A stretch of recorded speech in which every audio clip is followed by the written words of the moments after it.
সাহাবারা যারা এটা দেখেছেন তারা বলেছেন যে আমরা দেখেছি এর মধ্যে কিছু চুলও ছিল, একটু লালচে ছিল, একটু উঁচু ছিল। একদিন বিশ্বনবী বললেন, বান্দার কোনো হক আল্লাহ কোনোদিন ছেড়ে দেয় না। আল্লাহর হক আল্লাহ মাফ করে, বান্দার হকের মাফ নাই। যদিও আমি নবী, আমার উপর যদি কোনো হক থাকে বলো, আমি দিয়ে দেব। কোন সাহাবী দাঁড়ায় না। এক সাহাবী দাঁড়িয়ে বললেন, নবী, যুদ্ধের ময়দানে চাবুক চালানোর সময়, লাঠি চালানোর সময় এক কাফেরকে মারতে যে আপনার লাঠির বাড়ি আমার পিঠের মধ্যে পড়েছে। আপনি যেহেতু এই কেসাসটা আদায় করতে চান, আপনার পিঠে আমি লাঠির বাড়ি মেরে এটারে শোধবোধ করে দিতে চাই। সাইয়েদনা ওমরে ফারুক হাতের জামা এরকম পড়তে শুরু করছে, আয় এদিকে আয়, তোরে শোধবোধ করাই। বিশ্বনবী বললেন, ওমর রাখো, এটা বান্দার হক, মিটাতে দাও। বিশ্বনবী বললেন, আসো, তুমি এসে আমার পিঠে লাঠি দিয়ে চাবুক দিয়ে বাড়ি মারো। সাহাবী বলে, ও নবী, তখন দুর্ভিক্ষের সময়ের যুদ্ধ ছিল, আমাদের গায়ে জামা ছিল না। যখন আপনি আমার চাবুকটা পিঠের মধ্যে মেরেছেন, আমার পিঠে তখন জামা ছিল না। আপনি যদি যথা নিয়মে কেসাসটা আদায় করতে চান, আপনার জামাটা খুলেন, খালি পিঠের মধ্যে বাড়িটা মারিস। এবার ওমরে ফারুকরে ধরে কে? এদিকে আয়, তোরে দেখাইতেছি। বিশ্বনবী বললেন, ও ওমর থামো, মারতে দাও। বিশ্বনবী উনার জুব্বাটা উপরের দিকে উঠালেন, পিঠের মধ্যে বাড়ি দেওয়ার জন্য ওই সাহাবীকে ডাকলেন। ওই সাহাবী বিশ্বনবীকে পিছন দিক থেকে জড়িয়ে ধরে ওই মোহরে নবুয়তের মধ্যে চুমু দিয়ে ফেলেছে। সাহাবী বললেন, নবী গো, এই নাটক করার জন্য আপনি আমারে মাফ করে দিয়েন। আপনি বিশ্বনবী, উদম গায়ে আপনারে দেখা যায় না, খালি গায়ে আপনারে দেখা যায় না। শুনেছি আপনার পিঠের মধ্যে মোহরে নবুয়ত আছে। অনেক দিনের সাধনা, জল্পনা কল্পনা, আপনার মোহরে নবুয়তে আমার ঠোঁটটা আমি লাগাবো। আপনার মোহরে নবুয়তের মধ্যে আমার ঠোঁটটা লাগিয়ে আমার ঠোঁটটারে আমি জাহান্নাম থেকে পরিত্রাণ করাবো। এজন্য প্ল্যান প্রোগ্রাম করে এতক্ষণ আপনার জামাটা খুলতে বলেছি। আপনার উপরে আমার কোনো হক নাই। আমার আব্বা মা, আমার সম্পদ, আমার জীবন আপনার জন্য কোরবান গো নবী। বিশ্বনবীর পিঠে বাম দিকে খাতামুন নবুওয়া ছিল, মাহরে নবুওয়া। কোন বর্ণনা এসেছে উনি এই মাহরে নবুওয়া দিয়ে পিছন দিকে দেখতেন। বিশ্বনবী যখন নামাজ পড়তেন উনি বলতেন, ইস্তাকিমু ওয়া'তাদিলু ইয়ারহামুকুমুল্লাহ, কাতার সোজা করো, ফাঁকা জায়গা বন্ধ করে দাও, কারণ আমি সামনে যেমনি দেখি পেছনেও তেমনি দেখি। অনেকে বলেন বিশ্বনবী পেছনে দেখতেন এই মাহরে নবুওয়াতের জায়গাটা দিয়ে। এটা ছিল বিশ্বনবীর behind CC camera, behind close circuit camera. আল্লাহু আকবার। বিশ্বনবী ছাড়া কোন নবীর পিঠে এরকম মাহরে নবুওয়া ছিল নাকি? কথা বলেন। এজন্য ওই নবীরে গালি দিলে সহ্য হয়? কথা বলেন, সহ্য হয়? আবিয়াদুল ইবতাইন, বগল ছিল শুভ্র সাদা। আমাদের বগল কি সাদা? দুর্গন্ধ, কুৎসিত, কালো, তাই না? বিশ্বনবীরটা কালো? কথা কন, শুভ্র সাদা। আমরা দোয়া করি এভাবে। বিশ্বনবী মাঝে মাঝে দোয়া করতে করতে বৃষ্টির জন্য যখন দোয়া চাইতেন, আরাফার ময়দানে যখন দোয়া চাইতেন, দোয়া করতে করতে হাতটারে উপরের দিকে করতেন। সবাই এরকম হাত তোলেন, সবাই হাত তোলেন। বিশ্বনবী মাঝে মাঝে আবেগের চোটে এইখান থেকে হাতটা এই জায়গায় নিয়ে যেতেন। সুবহানাল্লাহ। বিশ্বনবী যখন হাত আবেগের চোটে উপরের দিকে উঠাতেন, বিশ্বনবীর বগল দেখা যেত। সাহাবারা বলতেন, হাত্তা ইয়ারা বায়াদু ইবতাইহি, এই সুযোগে আমরা দেখতাম ওনার বগলটা ধবধবে সাদা, কোনো দাগ ছিল না। মুস্তাওয়াল জাবিন, প্রশস্ত ললাট ছিল। আসাম্মুল আনফ, খাড়া নাক ছিল। বিষ্ণুবীর নাক কিন্তু বোচা ছিল না। এরকম চারটা নাকরে আপনারা কোম্পানিগঞ্জে কি বলেন? চাকমা, কি নাক? হ্যাঁ, বুসা, নাক বুসা বা বোচা। বিশ্বনবীর নাক এই চাকমা স্টাইলে নাক ছিল না, খাড়া ছিল, খাড়া নাক ছিল। সুবহানাল্লাহ পড়ুন। মুফাল্লিজুল আসনান, দাঁতগুলো ছিল পরিপাটি। বিশ্বনবীর দাঁতের দিকে তাকালে, বিশ্বনবীর হাসির দিকে তাকালে মনে হতো হাসিতে যেন মুক্তা ঝরে। বিশ্বনবী দেখতে কেমন ছিল আন্দাজ পাচ্ছেন না মোটামুটি? এই চমৎকার দেহটা নিয়ে যখন আয়নার সামনে দাঁড়াতেন, বিশ্বনবী জোস জোস পোজ দিতেন না। এখনকার ছেলেপেলেরা বলে আয়নার সামনে দাঁড়াইয়া দেই জোস জোস পোজ, আছে না নাই? বিশ্বনবী জোস জোস পোজ দিতেন না। বিশ্বনবী আয়নার সামনে দাঁড়িয়ে বলতেন, আল্লাহুম্মা হাসানতা খালকি ফাহসিন খুলুকি, ও আল্লাহ, আমার চেহারাটা যেমনি আপনি সুন্দর বানিয়েছেন, আমার হৃদয়টারেও সুন্দর করে দেন। What a attitude, what an attitude! কি অ্যাটিটিউড ছিল ওনার! আমরা আয়নার সামনে সেজে পড়ে দাঁড়ালে চুলকে সাইজ করি, পাং করি, স্টাইল করে ডিজাইন করি। বিশ্বনবী সুন্দর চেহারাটা নিয়ে যখন আয়নার সামনে দাঁড়াতেন বলতেন, আল্লাহ আমার চেহারাটা যেমনি সাদা, হৃদয়টারেও সাদা করে দেন। কিছু মানুষ আছে চেহারা সাদা, হৃদয় কালো, আছে না নাই? কিছু মানুষ আছে চেহারাটা কুচকুচে কালো, অন্তরটা সাদা, এমন মানুষও আছে না নাই? বিশ্বনবীর ভেতরও সাদা, বাহিরও সাদা। সুবহানাল্লাহ, সুবহানাল্লাহ। আর এই সুন্দর সাদা দেহ নিয়ে আয়নায় দাঁড়িয়ে পড়তেন, আল্লাহ চেহারা যেমনি সুন্দর, চরিত্রটাও সুন্দর করে দেয়। এজন্য আয়নার সামনে দাঁড়িয়ে এই দোয়ার দরকার আছে না নাই? পড়তে রাজি আছেন? মনে থাকবে না মাহফিল শেষ ভুলে যাবেন? মনে থাকবে? আয়নার সামনে আপনি যখন দাঁড়াবেন, আপনার স্ত্রী যখন দাঁড়াবে, আপনার বাচ্চারা যখন দাঁড়াবে, বলে দিবেন, বাবা আয়নার সামনে দাঁড়ানোর দোয়া পড়ো। কত অসাধারণ দোয়া! পড়েন আওয়াজ করে আমার সাথে, আল্লাহুম্মা হাসানতা খালকি ফাআহসিন খুলুকি, আল্লাহুম্মা হাসানতা খালকি ফাআহসিন খুলুকি। এর মানে আল্লাহ আমার চেহারাটা করেছো সুন্দর, আমার আচরণ, আমার চরিত্রটাও সুন্দর করে দাও। চিৎকার করে পড়েন আমিন। তাহলে বিশ্বনবীর ব্যাপারে তিনটা কথা আমরা শুনবো বলেছিলাম, প্রথমটা শুনে ফেলেছি। মানে উনি দেখতে কেমন ছিল, উনি দেখতে কেমন ছিল, এর মধ্যে আমাদের আমলের কিছু নাই, শুধু বর্ণনা করা আর শোনা আর বিশ্বনবীকে ভালোবাসা, ঠিক কিনা? কারণ উনার না খাড়া, আমার তো খাড়া নাও হইতে পারে। উনি সুন্দর, আমি তো শ্যামলা হইতে পারি, কারণ এটা আল্লাহর দেয়া পরীক্ষা, ঠিক কিনা? দ্বিতীয় পয়েন্ট থেকে আমাদের আমল শুরু। দ্বিতীয় পয়েন্ট ছিল বিশ্বনবীর আচরণগত বৈশিষ্ট্য। আমার নবীর বিহেভিয়ার কেমন ছিল, কন্ডাক্ট সিস্টেম কেমন ছিল, ম্যানার কেমন ছিল, মানুষের সাথে কমিউনিকেশনটা কেমন ছিল, ব্যবহারিক জীবনটা কেমন ছিল, এগুলো আমল করার দরকার আছে না নাই? কষ্ট হচ্ছে? কষ্ট হচ্ছে? মনোযোগ আছে তো? মনোযোগ আছে না গেছে? আমরা এবার শুনবো বিশ্বনবীর আচরণ কেমন ছিল। বিশ্বনবী যখন রাস্তা দিয়ে হাঁটতেন, ইয়ামশি হাউনান, বিনয়ের সাথে হাঁটতেন। ইয়ামশি হাউনান, রহমানের বান্দারাও বিনয়ের সাথে রাস্তা দিয়ে হাঁটে, ঠিক কিনা? وعباد الرحمن الذين يمشون على الأرض هونا وإذا خاطبهم الجاهلون قالوا سلاما। রহমানের বান্দারা যখন রাস্তা দিয়ে হাঁটে, বিনয়ের সাথে হাঁটে, তারা অহংকার প্রদর্শন করে না, মানুষের সাথে বিনয়ের সাথে রাস্তা দিয়ে হাঁটে। এজন্য রাস্তা দিয়ে যখন হাঁটবো, বিনয়ের সাথে হাঁটবো। রাজি আছেন তো? নাকি অহংকার প্রদর্শন করে হাঁটবেন? বিশেষ করে যুবকেরা, ৩-৪ জন যুবক একসাথে হলে রাস্তায় ওদের আর কারো হুঁশ জ্ঞান থাকে না, পুরো দুনিয়াটাই মনে হয় দুনিয়াটাই আমার, আছে না নাই? না, মুরব্বীকেও সম্মান করবা, মহিলাদেরকে সম্মান করবা, তোমার জায়গায় তুমি হাঁটবা, ভদ্রভাবে হাঁটবা। ভদ্রভাবে হাঁটার দরকার আছে না নাই? উনি মুরব্বী, একদিন উনিও তোমার মতো যুবক ছিল, ঠিক কিনা? এই যে আমার কালো দাড়ি, আজীবন কালো থাকবে? কথা বলেন। উনার সাদা দাড়ি, ছোটবেলায় মনে সাদা দাড়ি নিয়ে আসছিল না? হ্যাঁ, উনিও একদিন তাগড়া যুবক ছিল, উনিও কোম্পানিগঞ্জ বাজারে দাঁড়ালে লোকজন তাকিয়ে থাকতো, ঠিক কিনা? তার মানে রং ধরা যৌবন জং ধরে শেষ। যৌবন সব সময় থাকে না, সার্টেন একটা পিরিয়ডের জন্য আল্লাহ দিয়েছে। এজন্য যুবক ভাইরা, তোমাদের রক্ত গরম, তোমাদেরকে বিনয়ী হতে হবে বেশি, ঠিক কিনা? রাজি আছো তো সবাই? বিশ্বনবী বিনয়ের সাথে হাঁটতেন। ওয়াকানা ইয়াতাবাসসাম, সবসময় মুচকি হাসতেন। কি করতেন? মুচকি হাসেন তো আপনারা? হাসেন না? মুচকি হাসবেন, কারণ মুচকি হাসতে পয়সা লাগে না। লাগে? মুচকি হাসি দেন তো একটা। এই যে সবার এখন মুচকি হাসি, পয়সা লাগছে? কথা কর। তাবাসসুমুকা ফি ওয়াজহি আখিকা সাদাকা, you would smile to your brother, it's a charity. তুমি তোমার ভাইয়ের দিকে তাকিয়ে যে মুচকি হাসবে, এত সদকা দেওয়ার সওয়াব হয়ে যাবে।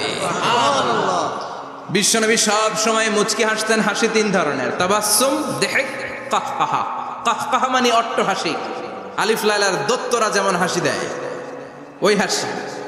এটা নামাজের মধ্যে কেউ দিলে নামাজও শেষ, ওযুও শেষ। আর দিহক, হালকা আওয়াজে হাসি, সামান্য দাঁত দেখা যায় মাঝে মাঝে। বিশ্বনবী মজা করে এরকম হাসি দিতেন, কিন্তু সব সময় বিশ্বনবীর ঠোঁটের মধ্যে মুচকি হাসি লেগেই থাকতো। তাহলে আমরা বিনয়ের সাথে হাঁটবো, নাম্বার 1। নাম্বার 2, সবসময় মুচকি হাসবো। রাজি আছেন? ঘরে যেই স্ত্রীকে একটা মুচকি হাসি দিবেন, আজকে রাতেই দিবেন। যেই একটা মুচকি হাসি, রাজি আছেন? হ্যাঁ, ভালোবাসা বাড়াই দিবে কে? কথা কয় না। ভালোবাসার কথা আসলে আওয়াজ কমে যায়। ভালোবাসার কথাও কোরআনে আছে না নাই? আল্লাহু আকবার। আল্লাহ দাম্পত্য জীবনের ভালোবাসা তুমি বাড়িয়ে দাও। আমিন। ইদাল তাফাতা ইলতাফাতা জামিআন, ইদাল তাফাতা ইলতাফাতা জামিআন। বিশ্বনবীর যদি ডানে বায়ে কোথাও তাকানোর দরকার হতো, উনি আর চোখে তাকাতেন না। অনেকে এইভাবে বসে আছে, ডানে এমনে তাকায়, এমনে আছে না নাই? এইভাবে এমনে তাকায়, আছে না নাই? এভাবে তাকানো যাবে না। বিশ্বনবী ডানে তাকানোর দরকার হলে ইলতাফাতা জামিআন, অ্যাবাউট টার্ন, ঘুরে যেতেন, ঘুরে এইভাবে তাকাতেন। আবার বায়ে তাকানোর দরকার হলে বুকটা নিয়ে, শরীরটা নিয়ে ঘুরে যেতেন, এইভাবে তাকাতেন। সুবহানাল্লাহ পড়বেন না? আর চোখে তাকানো কি ভালো স্বভাব? বিশ্বনবী ইদাল তাফাতা ইলতাফাতা জামিআন, যেদিকে তাকাবেন ওদিকে ফুললি মনোনিবেশ করতেন, তারপরে তাকাতেন। সুবহানাল্লাহ পড়েন। ওয়া কানা মুস্তাহিয়ান, লাজুক ছিলেন, বেশ লাজুক। এখন সমাজে লাজুকতা নাই, লাজ শরম আমরা হারাতে বসেছি, ঠিক কিনা? বিশ্বনবী আসাদ্দু হায়াআন মিনাল আযরা ফি খিদ্রিহা, যেই মেয়েদের বিয়ে হয় নাই, এমন ভার্জিন নারী, কুমারী নারী যারা পর্দার ভেতরে অনেক লাজুক হয়ে বসে থাকে, বিশ্বনবী পর্দার আড়ালে ওই কুমারী নারীদের চাইতেও বেশি লাজুক ছিলেন। এত লাজুক ছিলেন, এত লাজুক ছিলেন, লজ্জা পেলে চেহারাটা বিশ্বনবী লাল হয়ে যেত। ছোট্টবেলায় হালিমাতুস সাদিয়ার বাড়িতে যখন দুধ খেতে গিয়েছিলেন, বিশ্বনবীর দুধমা হালিমাতুস সাদিয়া বলে, এই কুরাইশি মোহাম্মদ ছেলেটাকে কখনো কাঁদতে দেখি নাই। ক্ষুধা লাগলেও কাঁদে না, ব্যথা পেলেও কাঁদে না, শুধু লজ্জাস্থানের জায়গা থেকে কাপড়টা একটু সরে গেলে ছোট্ট মোহাম্মদ চিৎকার দিয়ে ওঠে। কি বোঝে সে? ক্ষুধা লাগলেও কাঁদতো না, ব্যথা পেলেও কাঁদতো না, লজ্জাস্থানের জায়গা থেকে কাপড় সরে গেলে বিশ্বনবী চিৎকার দিয়ে উঠতেন। সুবহানাল্লাহ পড়েন। এজন্য লজ্জা শরমের দরকার আছে না নাই? ইযা লাম তাস্তাহি ফাসনা মা শিতা, যদি লজ্জা শরম না থাকে যা মন চাই তাই করতে পারো। এটা আমাদের বাংলাদেশে ব্যাপক, লাজ শরম কিচ্ছু নাই। এজন্য লাজুকতার বড় দরকার। যেখানে যার বসা দরকার সে সেখানে যাবে। কিয়ামতের আগে যেই লোক যেই চেয়ারে বসার দরকার ওই লোক ওই চেয়ারে বসবে না। এটা হলো কিয়ামতের আলামত। জোরে কোন ঠিক কিনা? সভাপতি হওয়ার যোগ্যতা নাই, সভাপতি হয়, আছে না নাই? সেক্রেটারি হওয়ার যোগ্যতা নাই, সেক্রেটারি হয়, এরকম সমাজে আছে না নাই? নেতা হওয়ার যোগ্যতা নাই, নেতা হয়, আছে না নাই? সবগুলো কিয়ামতের আলামত। আমার বিশ্বনবী এমন লাজুক ছিলেন, বিশ্বনবীর মতো এমন লাজুক নবী আর কেউ ছিল নাকি? কথা বলেন। ওয়া কানা আসহাবুল মাইমানা, বিশ্বনবী ডানপন্থী ছিলেন। কি পন্থী? কি পন্থী? মুষ্টিবদ্ধ ডান হাতটাকে এরকম উপরের দিকে করেন আর চিৎকার করে বলেন, বিশ্বনবী কোন পন্থী ছিল? আমরা কোন পন্থী? জান্নাতে কারা ঢুকবে? কোন বামপন্থীর স্থান জান্নাতের ভেতরে হবে? চিৎকার করে বলেন, কোন নাস্তিক জান্নাতে ঢুকতে পারবে? এজন্য নবীদের মতো ডানপন্থী হতে হবে। জোরে কোন ঠিক কিনা? বিশ্বনবী সব ভালো কাজগুলো ডান দিক দিয়ে করতে পছন্দ করতেন। জামা পরলে ডান দিক দিয়ে, খাবার বিতরণ করলে ডান দিক দিয়ে, মুসাফা করা শুরু করলে ডান দিক দিয়ে, ডান দিক দিয়ে ভালো কাজ বিশ্বনবী পছন্দ করতেন। সুবহানাল্লাহ পড়েন। আসহাবুল মাইমানা, বিশ্বনবী মেহমানদারি করতে পছন্দ করতেন। আমরা করি তো? মেহমানদারি করান? মেহমান ঘরে আসলে ভালো লাগে? খারাপ লাগে কার কার দেখি? সবার ভালো লাগে, কিন্তু আমরা অনেকে খুশি হই না। মেহমান আসলে নাখোশ হই, নিজে খাইতে পাই না। মেহমান আইসে কে? খাওয়ামো করতে, খাওয়ান নাই, যেন ও খাওয়ান বানাইছে। খাওয়ান পাঠায় কে? আল্লাহ। রিজিক দেয় কে? আল্লাহ। গোটা বিশ্বের সবাই মিলে আমরা একটা চাল বানাতে পারবো নাকি? ও মিয়া চাইনিজ চাউল না, চাইনিজ ডিম না, ওগুলা সবাই পারে, ঠিক কিনা? আল্লাহর বানানো ন্যাচারাল চাল, গাছের মধ্যে হওয়া যেই চাল, ধান আল্লাহ তৈরি করেছে, এরকম ধান, এরকম একটা পেয়ারা, এরকম ছোট্ট একটা কমলার টুকরা গোটা বিশ্বের সবাই মিলে বানাতে পারে নাকি? এজন্য রিজিকের মালিক কে? মেহমান আপনার রিজিকে ভাগ বসাতে আসে না, সে তো তার রিজিক নিয়ে আসে। সে আরো এসে আপনার রিজিকে বরকত ঢুকিয়ে দিয়ে যায়। চিল্লা এখন ঠিক কিনা? কারণ আমরা বরকতে বিশ্বাসী। বরকত বিশ্বাস করেন? 5 লাখ টাকা মাসে কামায়, ডাইন হাতে বা হাতে, আছে না নাই? হালাল হারাম ইচ্ছা মতো কামায়, মাস শেষে কিচ্ছু থাকে না, এরকম ডাকাইত আছে না নাই? হসপিটালের একটা বিল পরিশোধ করতে 3 লাখ চলে যায়, ঋণের বোঝায় জর্জরিত, রাতে ঘুম নাই, তার মানে বরকত নাই। আরেকজনের বেতন 20,000, কয় হাজার? বাড়ি ভাড়া 6,000, বাজার খরচ 6,000, ছেলে মেয়ের স্কুলের বেতন 6,000, বেড়ায় দান করে আরো 1,000, আরো থাকে। সুবহানাল্লাহ পড়েন। দিস ইজ কল্ড বারাকা। 20,000-এর বেতনের ভেতরে বারাকা ছিল। 5 লক্ষ ইনকাম, 1 টাকাও নাই, ঠিক কি না? এজন্য কোটি টাকার মালিক দেখলে মনে করবেন না অনেক সুখ। এই দুনিয়ার জীবনটা ধোঁকা, মোহাচ্ছন্ন হয়ে আছি আমরা। এটা ধোঁকা, এটা মরিচিকা, এটা চাকচিক্যময় একটা জায়গা। মৃত্যুর পর মনে হবে একটা দুঃস্বপ্ন ঘটেছিল আমার। বিশাল এক জগৎ পড়ে আছে সামনে। দুনিয়াটাই ধোঁকা, দুনিয়াটাই মোহের জায়গা। আমরা সবাই মোহাচ্ছন্ন হয়ে আছি। দুনিয়ার উদাহরণ হলো 3টা লাশ আর 4টা স্বর্ণের টুকরার সমান। 3 জন যুবক কাজের জন্য বেরিয়েছে, পথিমধ্যে 4টা স্বর্ণের টুকরা পেয়েছে। যুবক কয়টা? স্বর্ণ পাইছে কয়টা?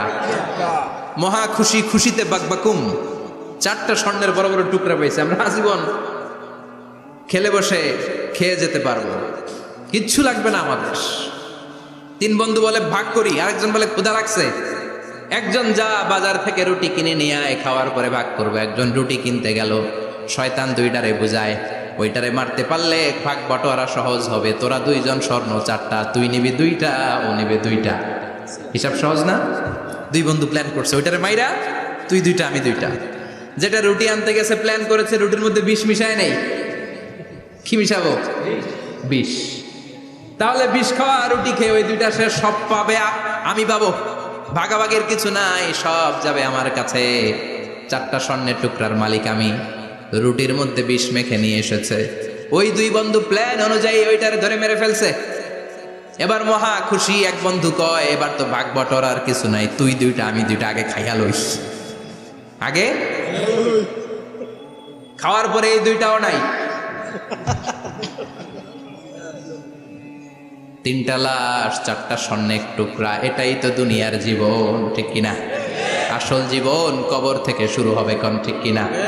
একদিন মাটির ভেতরে হবে ঘরে মন আমার, কেন বাঁধো দালান ঘরে মন আমার, কেন বাঁধো দালান ঘর, ঠিক কিনা?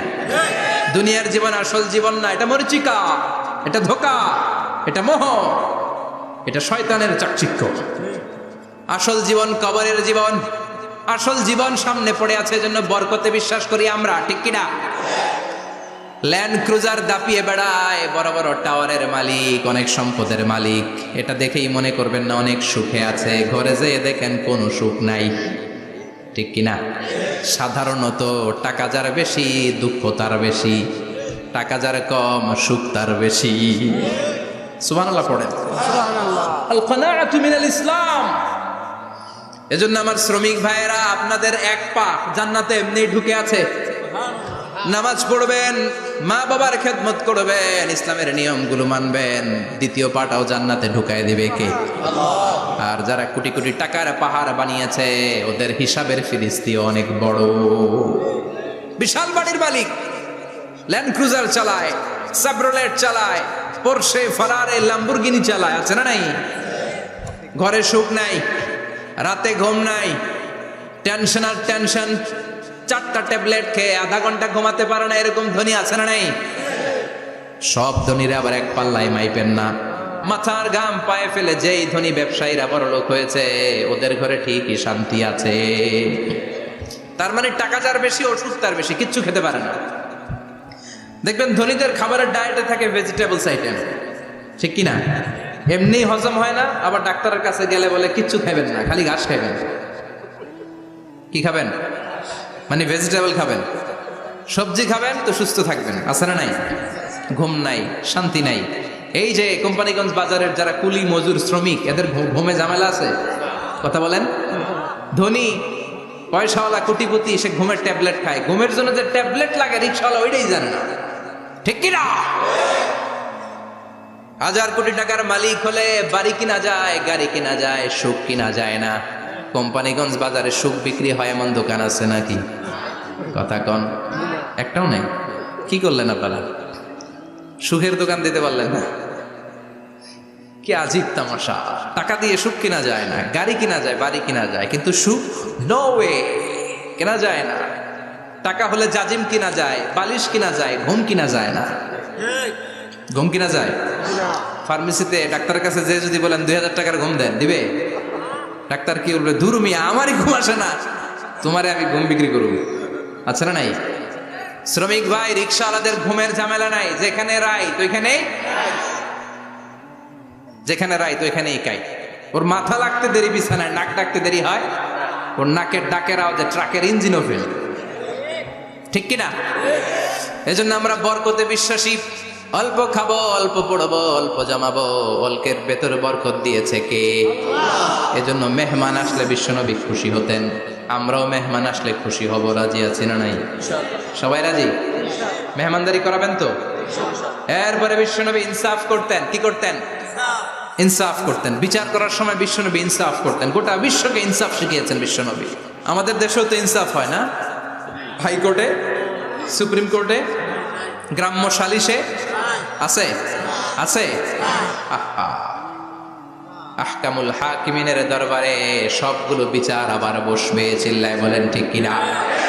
মিয়া, দুনিয়াতে বিচারপতি বিচারের রায় দেয়, ওই বিচারপতিরও বিচার আছে না নাই? সবচেয়ে বড় বিচারপতির নাম কি? বিশ্বনবী ইনসাফ করে গোটা বিশ্বকে দেখিয়ে গেলেন কেমন করে বিচার করতে হয়। বিশ্বনবীর কাছে কখনো বিচার আসলে বিশ্বনবী দুই পক্ষের কথা শুনে রায় দিতেন। পড়েন সুবহানাল্লাহ। সব সময় দুই পক্ষের কথা শুনে রায়। এখন কি দুই পক্ষকে সমান প্রিভিলেজ দেয়া হয়? কথা বলেন। কারণ কোরআন দিয়ে বিচার হয় না। কোরআন দিয়ে বিচার হোক আমরা চাই কি চাই না?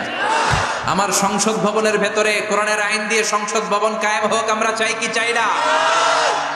সেনাবাহিনীর ভেতরে দরবার হলগুলোতে যখন আলোচনা বসে কোরআন মাঝখানে থাকবে। চিল্লায় বলেন ঠিক কিনা? দেশের সবগুলো ক্যান্টনমেন্টের ভেতরে কোরআন থাকার দরকার আছে না নাই? সবগুলো আদালতের ভেতরে কোরআন থাকার দরকার আছে না নাই? কোরআনের আইন অনুযায়ী আমার দেশের সব নিয়ম কানুন চলবে আমরা চাই কি চাই না? এই কোরআনের আইনের বিরুদ্ধে যদি কোনো আইন পাশ করা হয় আমরা ওই আইনের বিরুদ্ধে চিৎকার করে বলেন ঠিক কিনা? আমরা এই কোরআনের জন্য সব বাজি রাখতে রাজি আছি। আমরা জীবন বাজি রাখতে রাজি আছি। আমরা দেহের তাজা রক্ত বিলিয়ে দিতে রাজি আছি। জোরে বলেন ঠিক কিনা? কোরআনের জন্য কে কে ময়দানে থাকতে রাজি আছেন? হাত উঁচু করে আল্লাহর দেখা।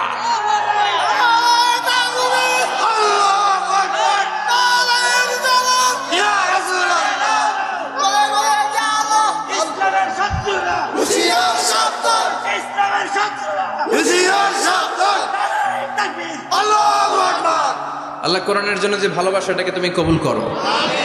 আমরা যেন দেখে যেতে পারি যে এই দেশে কালেমার পতাকা পতপত করে উড়েছে। আমরা যারা ইসলামের পক্ষে, এটাই আমাদের অপরাধ। আমরা ইসলামকে একটা বিজয়ী শক্তি হিসেবে দেখতে চাই। আমরা ইসলামকে পার্লামেন্টের ভেতরে দেখতে চাই।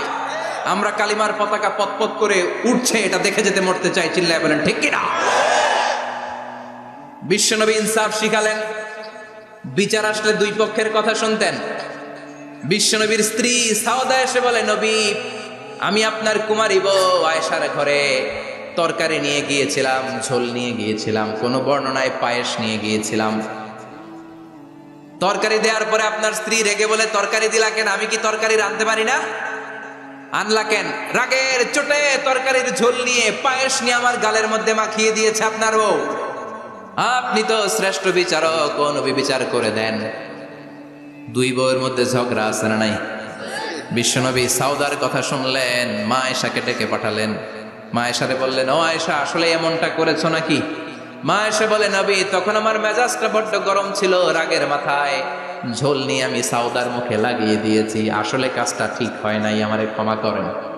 বিশ্বনবী দুইজনের কথা শুনে ঠান্ডা হয়ে বসলেন। সুবহানাল্লাহ। একজনের কথা শুনে রায় দেয় নাই, ঠিক কিনা? দুইজনের কথা শুনে বিশ্বনবী বললেন, আমার আদালতের রায় হচ্ছে কিসাস, টিট ফর ট্যাট। যেমন করেছো তেমন, ঘুষি মারলে ঘুষি, গুতা মারলে গুতা, ঠেলা মারলে ঠেলা। আচ্ছা না নাই? সাউদাকে যেমনি তুমি পায়েস মাখিয়ে দিয়েছ, সাউদাও পায়েসের বাটি থেকে কিছু পায়েস নিয়ে আয়েশার গালে মাখো। সুবহানাল্লাহ পড়েন। সাউদাও বিশ্বনবীর রায় অনুযায়ী বাটি থেকে পায়েসের ঝোল নিয়ে মা আয়েশার গালের মধ্যে মেখে দিলেন। মা আয়েশা কি আর করবেন, হেসে দিলেন। সাইয়েদাতুনা সাউদাও হাসলেন, বিশ্বনবীও হাসলেন, আরশের উপর থেকে খুশি হয়ে গেল কে? আল্লাহ। এজন্য কোরআন দিয়ে যদি, কোরআনের নিয়ম দিয়ে যদি, বিশ্বনবীর শেখানো পন্থায় যদি বিচার হয়, ওই বিচারের মধ্যে ইনসাফ থাকবে, জুলুম থাকবে না। ওই বিচারের মধ্যে কোনো স্কাইপি কেলেঙ্কারি হবে না। আমাদের টেলিফোনের ফোনালাপ ফাঁস হয়ে যায়, স্কাইপি ফাঁস হয়ে যায়, অনেক ঝামেলা হয়ে যায়, আছে না নাই? এরপরেও জনগণের চোখ খোলে না। আল্লাহ তুমি চোখ খোলার তৌফিক দাও, সহি সমাজ দান করো, পড়ে না আমিন। বিশ্বনবী ইনসাফ করতেন। বনু মাখজুমিয়া গোত্রের এক মহিলা চুরিতে ধরা পড়ল। কিসে ধরা পড়ল? কথা বলেন। চুরিতে। চুরি করলে নিয়ম কি? লাউ চুরি করলে, আম চুরি করলে, কলা চুরি করলে হাত কাটা যাবে না, এটা বড় চুরি। সুবহানাল্লাহ। উমরে ফারুক বলেছেন, দুর্ভিক্ষের বছরে কেউ যদি চুরি করে তার হাত কেটে দেওয়া যাবে না, কারণ এটা অভাবের চুরি, এটা স্বভাবের চুরি না। ঠিক কিনা? ঘরে খাবার নাই, পেটে দানা পানি নাই, লাউ চুরি করছে, মুরগি চুরি করছে, এই চোরের হাত কেটে দিও না, কারণ সে ক্ষুধার্ত, পেটে খাবার আছে, গায়ে জামা আছে, সমাজে সম্মান আছে, তারপরেও পুরো দেশটা খেয়ে ফেলতে চায়, এরকম ডাকাত আছে না নাই?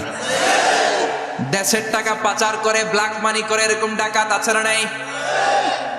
ঘুষ খেতে খেতে পেটটা এরকম হাতির মতো মোটা করেছে, এরকম ডাকাত আছে না নাই? দেশের সবকিছু লুণ্ঠন করে, এরকম আছে না নাই? এই ডাকাতদের হাত কাটার মধ্য দিয়ে হাত কাটার প্রোগ্রাম শুরু করতে হবে। এরকম একটা ডাকাতের হাত কেটে যদি দেশের গভর্নমেন্ট বাইতুল মোকাররমে জুমার নামাজের সামনে লাইভ সম্প্রচার করে, সারা বাংলাদেশের 18 কোটি মানুষ যদি দেখে, আর কেউ চুরি করবে? চুরি করার আগে 3 বার লাফ দিবে, যেরকম ঠিক কিনা? বনু মাখজুমিয়া গোত্রের এক নারী চুরিতে ধরা পড়ল। ভেরি প্রেস্টিজিয়াস এন্ড ডিগনিফাইড ফ্যামিলির মেয়ে। এলাকায় সম্ভ্রান্ত কিছু ফ্যামিলি থাকে না, এরকম বড় ফ্যামিলির মেয়ে। সব সাহাবারা বলল, এখন যদি নবী হাত কেটে দেয় মদিনাতে তো মারামারি হবে। ওসামা বিন যায়েদকে বলল, ওসামা তুমি বিশ্বনবীর সবচেয়ে প্রিয় পাত্র, হুব্বু রাসূলিল্লাহ, তুমি যাও বিশ্বনবীরে বলো হাত যেন কেটে না দেয়। ওসামা যে বলে, নবী গো, সব সাহাবারা বলেছে এই মেয়ের হাত কাটলে মদিনায় ঝামেলা হবে, হাত কেটে দিয়েন না। এই কথা শুনে বিশ্বনবীর চেহারাটারে লাল করে দিল কে?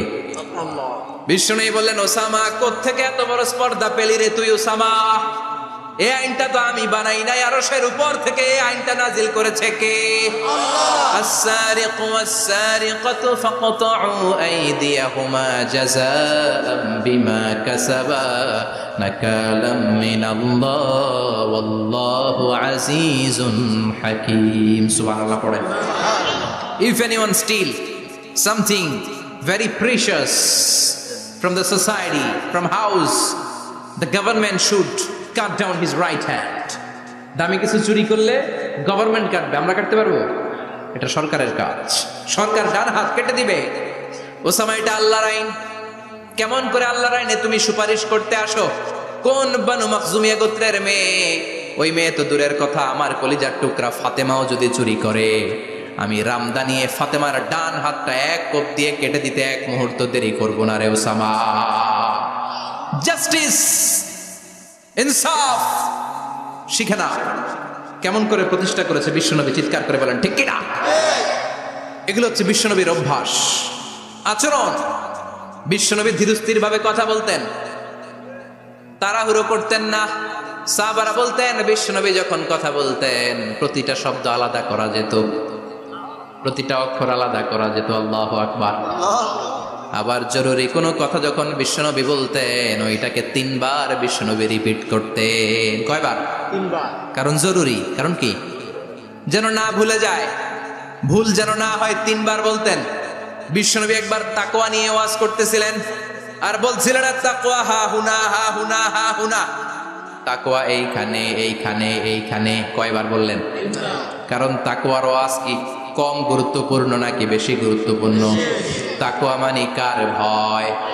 যাদের হৃদয়ে আছে আল্লাহর ভয়, তারা কবু পথ ভুলে যায় না। আল্লাহর প্রেম ছাড়া এই দুনিয়ায় কারো কাছে কোনো কিছু চায় না। ঠিক কি না? যাদের হৃদয়ে আছে আল্লাহর ভয়, তারা কবু পথ ভুলে যায় না। আল্লাহর প্রেম ছাড়া এই দুনিয়ায় কারো কাছে কোনো কিছু চাই না।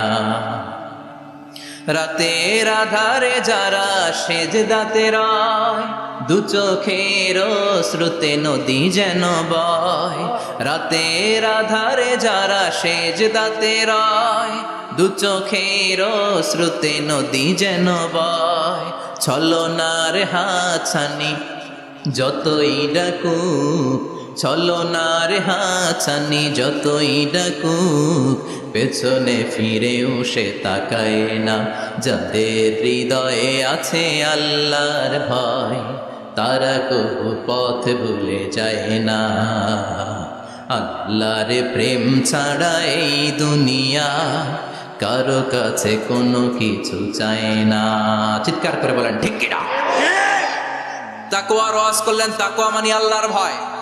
বিষ্ণুই বললেন তাকওয়া হা হুনা, তাকওয়া হা হুনা, তাকওয়া হা হুনা। তাকওয়া এই জায়গায়, তাকওয়া এই জায়গায়, তাকওয়া এই জায়গায়। যেহেতু এটা গুরুত্বপূর্ণ, বিষ্ণুনবী 3 বার ইঙ্গিত করে বলেছেন। সুবহানাল্লাহ। বিষ্ণুনবী বলেন না তাকওয়া হা হুনা, তাকওয়া এইটা। বলেন না তাকওয়া হা হুনা, তাকওয়া এইটা। বলেন না তাকওয়া হা হুনা, তাকওয়া এইটা। জুব্বায় তাকওয়া, দাড়িতে তাকওয়া, টুপিতে তাকওয়া বলে নাই। তাকওয়ার আসল জায়গা হলো হৃদয়।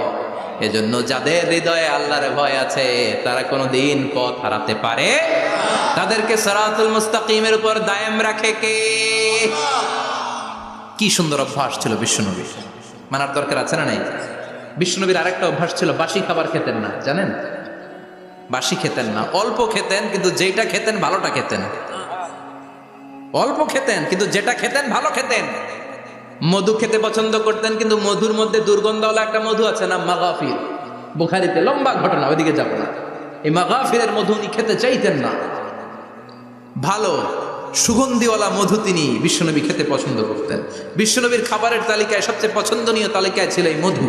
মধু খেতেন, দুধ খেতেন, খেজুর খেতেন, জব খেতেন, বার্লি খেতেন, ছাগলের বাজুর মাংস খেতে পছন্দ করতেন, সিনার মাংস। সুবহানাল্লাহ কইবেন না? What a choice!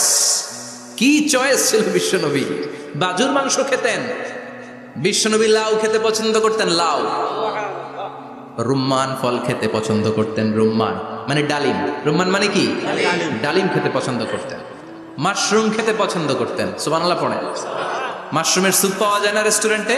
বিশ্বনবী বলতেন আল কামআতু মিনাল মান্নি ওয়া মাউহা শিফাউন লিল আইন। এই কামআ মানে মাশরুম, ব্যাঙের ছাতা, এটা হলো মান্না সালোয়ার মতো দামি খাবার। আর এই মাশরুমের স্যুপ চোখের জন্য মহৌষধ। যাদের রাতকানা দিনকানা আছে, মাশরুমের স্যুপ খান, চোখ ভালো করে দিবে কে? এজন্য বিশ্বনবী যেগুলো খেত, এগুলো খাওয়ার দরকার আছে না নাই? বিশ্বনবীর যে সুন্দর চরিত্র ছিল, আচরণ ছিল, এগুলো পালনের দরকার আছে না নাই? তাহলে বিশ্বনবীর 3টা কথা বলবো বলেছিলাম। প্রথম কথা ছিল দেখতে কেমন ছিল। অনেক কথা, এত বলা যাবে না, সংক্ষেপে বললাম যে বিশ্বনবীর আচরণ কেমন ছিল। এখন শুনবো, শেষ কথা বলে যাই, বিশ্বনবীর ইন্টেলেকচুয়াল পাওয়ার কেমন ছিল, ওনার বুদ্ধিমত্তা কেমন ছিল। Hour beloved prophet Muhammad, the last Messenger, was a very good mediator. বিশ্বনবী ভালো মিডিয়েটর ছিলেন। বিশ্বনবী ভালো মধ্যস্থতাকারী ছিলেন। ঝগড়া লাগলে মিলাই দিতে পারতেন, চমৎকার। সুবহানাল্লাহ। বাড়িতে দেয়া জিমায় পড়ছেন? কষ্ট হচ্ছে? আর কয়েক মিনিট পড়বো, একটা তাকবীর দেন, লিল্লাহি তাকবীর। হি ওয়াজ এ ভেরি গুড মিডিয়েটর। মধ্যস্থতাকারী ব্যক্তিত্ব ছিলেন। স্বামী স্ত্রীর মধ্যে ঝগড়া লাগলে মিলাই দিতেন, বন্ধু বন্ধু ঝগড়া মিলাই দিতেন, সমাজে সমাজে মারামারি মিলাই দিতেন।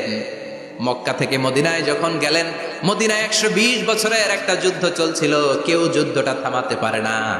বিশ্বনবী 7 দিনের ব্যবধানে যুদ্ধ থামিয়ে দিলে।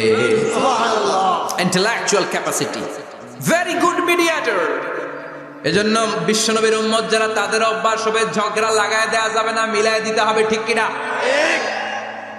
আমরা যদি ঝগড়া দেখি দূর থেকে আরো লাগায় দিতে চাই, আছে না নাই? কোম্পানিগঞ্জ বাজারে ঝগড়া, লাগুক আরো লাগুক, ধরবি না, থামাবি না। দূর থেকে মজা দেখি, মজাই লাগে, এরকম ডাকাইত আছে না নাই? আগুন লাগলে পানি দিয়ে নেবায়, অনেকে তেল ঢালে, আছে না নাই? কি করবেন? মিলিয়ে দিবেন। আপনার মর্যাদা বাড়িয়ে দিবে কে? আল্লাহ। বিশ্বনবী ভেরি গুড মিডিয়েটর ছিলেন। বিশ্বনবী লজিক্যাল এবং রেশনাল ছিলেন, বুদ্ধিমত্তাকে কাজে লাগাতেন। এক সাহাবী এসে বলে, নবী ইদান লি বিজিনা, আমারে জিনার অনুমতি দেন। কিসের অনুমতি? কার কাছে অনুমতি চাইলো? অন্যান্য সাহাবারা এই যুবক ছেলেটাকে ধমকাতে লাগলো, বসো, এই মিয়া বসো, বিশ্বনবীর কাছে কি কথা বলে এগুলা? ওই যুবক বসে রইল। বিশ্বনবী কাজ সারলেন, এরপর বললেন, আইনা শাবাব, ওই যুবকটা কোথায়? এদিকে আসো, কি চাইছো বলো। কই, বিশ্বনবী আপনি আমারে জিনা করার অনুমতি দেন। বিশ্বনবী যুবকটারে কাছে ডেকে আনলেন, বললেন, ও যুবক, তোমার ঘরে বোন আছে কিনা? কয় আছে। তোমার বোনের সাথে কোনো পুরুষ জিনা করুক, তোমার কেমন লাগবে? সে বলে, আমি এই পুরুষটারে হত্যা করব। হত্যা করবা? ওকে, ডান। তোমার ঘরে মা আছে কিনা? আছে। তোমার মায়ের সাথে পর পুরুষ জিনা করবে, কেমন লাগবে? কয়, আমি সাইজ করবো ওরে। তোমার ঘরে স্ত্রী আছে কিনা? আছে। তোমার স্ত্রীর সাথে যদি কেউ জিনা করে কেমন লাগবে? বলে, আমি তারে ছাড়বো না। বিশ্বনবী বললেন, তাহলে যেই মহিলার সাথে তুমি জিনা করবা সেও তো কারো বোন, সেও তো কারো স্ত্রী, সেও তো কারো মা, ঠিক কিনা? সুবহানাল্লাহ, হোয়াট অ্যান ইন্টেলেকচুয়াল ক্যাপাসিটি। যুবক বলে, তাই তো, এইভাবে তো ভাবি নাই। আমি যার সাথে পাপ কর্ম করব সেও তো কারো বোন হবে, সেও তো কারো মা হবে, সেও তো কারো স্ত্রী হবে।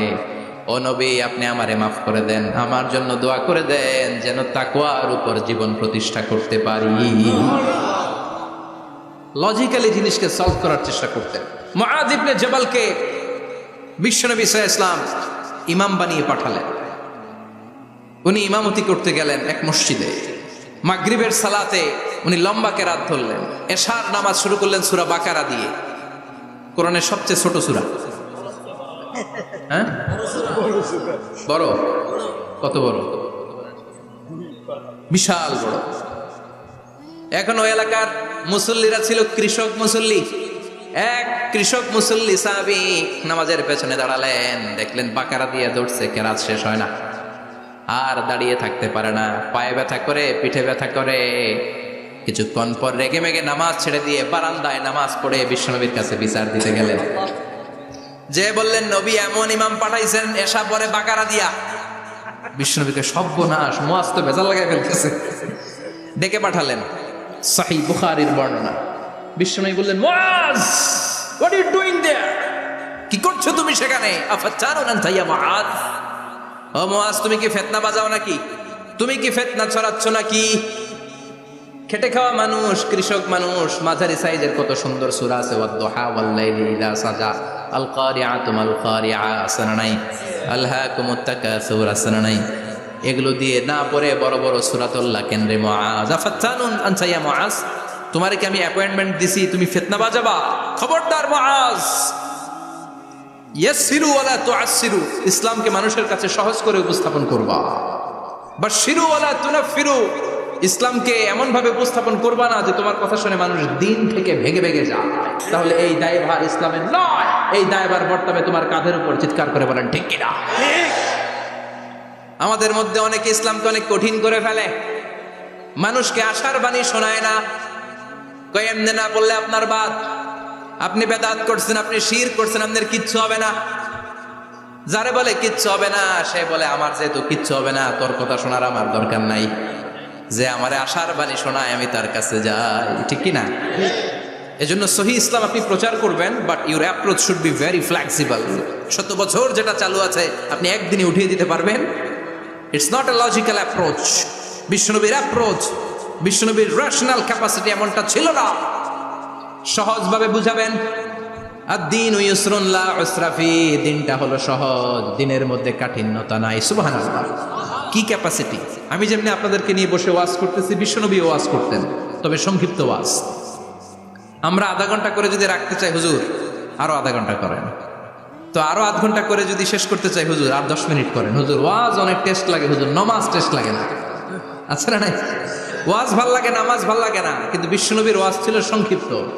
আর বিশ্বনবী বলতেন, one of the minor sign before the day of judgement, your lecture will be longer, your সালাত উইল বি শর্টার। কিয়ামতের আগে তোমাদের লেকচার, ইসলামী লেকচার লম্বা হবে, নামাজ হয়ে যাবে সংক্ষিপ্ত। এই আলামত সমাজে আছে না নাই? বিশ্বনবী সংক্ষিপ্ত কথা বলতেন, আর ওনার বুদ্ধিবৃত্তিক ক্যাপাসিটি কাজে লাগিয়ে তিনি বুঝাতেন। হাত দিয়ে ইঙ্গিত করতেন। আঙ্গুলের বিভিন্ন ব্যবহার সমাজে আছে না নাই? এরকম করলে এটারা লাইক বলে না, এরকম করলে বলে ডিসলাইক। আবার ক্রিকেটে এরকম করলে কয় ছক্কা, আবার একটা উড়াইলে কয় তুই যা। একটা মানে কি? আবার বিজয় দেখায় কেমনে? কথা কন, ভিক্টরি আছে না নাই? বিশ্বনবীও এটাকে মডার্ন টিচিং মেথোডোলজি বলে। আধুনিক শিক্ষা পদ্ধতিতে এখন দেখবেন যে আগে ব্ল্যাক বোর্ডে লিখতো, এখন হোয়াইট বোর্ডে লিখে মার্কার দিয়ে। আগে বই থেকে বুঝাতো, এখন ভিজুয়ালাইজ করে, ভিডিও দেখিয়ে শেখানো হয়, ঠিক কি না? বিশ্বনবী এটা করতেন। বিশ্বনবী একবার কিয়ামতের ওয়াজ করছেন, দুইটা আঙ্গুলকে এরকম করে বললেন, আনা বুইসতু আনা ওয়াসসাআতু কাহাতাইন, এই দুইটা আঙ্গুল যেমনি কাছাকাছি, আমি এবং কিয়ামত এরকম কাছাকাছি নাজিল হয়েছি। আমি এবং কিয়ামত এরকম কাছাকাছি। বুইসতু আনা ওয়াসসাআতু কাহাতাইন।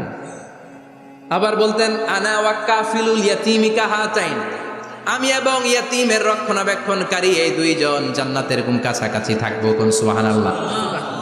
এরকম আঙ্গুল দিয়ে বিশ্বনবী বুঝাতে চাইতেন। আবার মাটির মধ্যে খেজুর গাছের ডালা দিয়ে লম্বা একটা দাগ টানলেন, ডানে বায়ে অনেকগুলো দাগ টানলেন। সাহাবারা বললেন এটা কি? বিশ্বনবী বললেন, এই যে দাগটা দেখলা, এই দাগটার নাম হলো সিরাতুল মুস্তাকিম। চিল্লায় বলেন, এই দাগটার নাম কি? সিরাতুল মুস্তাকিম। আর ডানে বায়ে ছোট ছোট যে দাগগুলো দিলাম, এগুলো হলো সুবুলুশ শয়তান, শয়তানের রাস্তা। সিরাতুল মুস্তাকিমে উঠলে শয়তানের রাস্তা থেকে অনেক হাতছানি আছে না নাই? ডানে বায়ে তাকানো যাবে না। সিরাতুল মুস্তাকিমে যে তুমি উঠেছো, চলতে থাকে বা চলা শুরু হলো দুনিয়াতে, শেষ হয়ে যাবে জান্নাতে। সুবহানাল্লাহ। বিশ্বনবী মাঝে মাঝে বোঝানোর জন্য প্রশ্ন করতেন, কারণ প্রশ্ন ছুড়ে দিলে মানুষের মধ্যে জানার আগ্রহ বাড়ে না কমে? কথা বলেন। আমি যদি একটা প্রশ্ন করি আর বললাম উত্তর দেন, কেউ পারতেছে না, একটু ঠেকা ঠেকা ভাব, ঠেকে যাচ্ছেন, তখন হুট করে উত্তরটা বললে এটার জীবনে ভুলবেন না, ভুলবেন? কারণ ওই যে ঠেকছেন, শিখছো কোথায়? ঠেকছি যেথায়, ঠিক কি না? বিশ্বনবী প্রশ্ন করতেন। বিশ্বনবীর এই প্রশ্নটা বলে শেষ করছি। বিশ্বনবী সাহাবাদের মাঝখানে ওয়াজ করতেছেন আর বলতেছেন, ইন্না মিনা শাজারি শাজারা লা ইয়াসকুতু ওয়ারাকুহা মাসালুহু কামাসালিল মুসলিম। বললেন, আমাদের এই ভূখণ্ডে এমন একটা গাছ আছে, যেই গাছের পাতা ঝরে না, এই গাছের দৃষ্টান্ত মুমিনের দৃষ্টান্তের মতো। বলো তো গাছটা কি? কে জানো? কেউ কথা কয় না। কি গাছ? কি গাছ? কেউ কথা কয় না, কেউ বলতে পারে না। কেউ বলে শাজারাতুল বাওয়াদি, ওই ক্যাকটাস গাছ, পাহাড়ি গাছ, ওই গাছ, সেই গাছ, কেউ বলতে পারে না। বিশ্বনবী বললেন, কেউ পারো নাই? সঠিকটা শুনে নাও, ইন্নাহা নাখলা, এটা খেজুর গাছ। সুবহানাল্লাহ পড়েন। সাহাবীরা ভাবছে এটা তো ঘরের পাশে আছে, এটা মনে কয় নাই। সব ঘরের চিপায় আরব দেশে খেজুর গাছ, সাহাবারা ভাবছে এটা তো ঘরের গাছ, এটা মনে হয় জিজ্ঞেস করে না, এই জন্য দূরে দূরে চিন্তা করছে। কোন সুবহানাল্লাহ। সব সাহাবীরা বাড়িতে ফিরে গেলেন। ওমরে ফারুক, ওনার ছেলে আব্দুল্লাহ ইবনে ওমরও গেল। আব্দুল্লাহ বলে, আব্বা, বিষ্ণুনবী যে জিজ্ঞেস করেছিল, বলো তো কোন গাছের পাতা ঝরে না, যেই গাছের দৃষ্টান্ত মুমিনের দৃষ্টান্তের মতো? আপনারা কেউ পারেন নাই, আমি কিন্তু জানতাম এটা খেজুর গাছ। ওমরে ফারুক বললেন, বেটা কইলি না কেন? কইতে পারলেন, নবীর সামনে আমার কলিজাটা এত বড় হয়ে যেত। আমার কলিজার টুকরা ছেলে পেড়েছে, কেউ পারে নাই। আব্দুল্লাহ বলে, বাপ চাচা আপনারা কেউ পারেন না, আমি কই কেমনে? শরম লাগছে, শরম। সুবহানাল্লাহ কইবেন না? QA session, questioning answering session করে বিশ্বনবী সাহাবাদেরকে শিখাতে চাইতেন। এজন্য এ নবী এমন নবী যে নবীর পুরো জীবন